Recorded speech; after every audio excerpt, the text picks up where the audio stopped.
ஐயா ஸ்டாலின் அவர்கள் திடீர்னு பார்த்தா வணிகர்கள் ஒரு 5-6 பேரை உட்கார வச்சுட்டு, எங்கும் தமிழ் இல்லை, தமிழகத்தில் தமிழ் இல்லை என்று யாரும் சொல்லக்கூடாது. யாரோ சொல்றான். ஐயா நீங்க சொல்லல. நீங்க தெருவில் போகும்போது கண்ணை நல்லா மூடிக்கிட்டு குதிரைக்கு கடிவாளம் அப்படியே போறீங்க. தெருவில் இருபக்கம் பார்க்கல.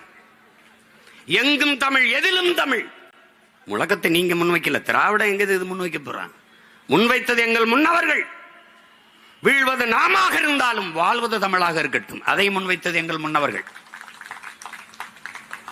தமிழகத்தின் தமிழ் தெருவில் தமிழ், அதையும் முன்வைத்தது எங்கள் முன்னவர்கள். மணக்க வரும் தென்றலிலே குளிராய் இல்லை, தோப்பில் நிழலாய் இல்லை, தனி பெரிதாம் துன்பம் இது தமிழகத்தின் தமிழ் தெருவில் தமிழ்தான் இல்லை. இது எங்கள் தாத்தன் புரட்சி பாவலன்.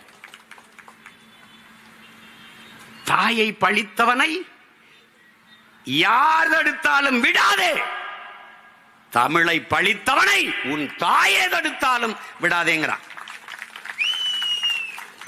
இப்ப நாங்க என்ன செய்யலாம் நீங்க சொல்லுங்க. பேரு தமிழ்நாடு என் உடன் பிறந்தவர்களே, தமிழுக்கும் தமிழர்களுக்கும் இது சுடுகாடு. எங்க தமிழ் இருக்கு? எங்க தமிழ் இருக்கு? ஒண்ணு இல்ல. நீ எவ்வளவு பெரிய அறிவார்ந்த நாட்டில் வாழ்றாயின்னு மட்டும் பாரு. இந்த இடத்துல என்ன எழுதியிருக்கு பாரு, நடைபாதை நடப்பதற்கு. நடைபாதை நடப்பதற்கு என்று கூட தெரியாத அடிப்படை அறிவில்லாத மக்களாக இந்த சமூகத்தை உருவாகிருக்கான். சூடு ஆறிடுச்சு. ஏன்னா நான் சூடாயிட்டதுனால இவனுக்கு முன்னாடி நம்ம சாதாரணம்னு அது ஆறிடுச்சு. சரி ஆயிடுச்சு. இதுதான் இவங்க.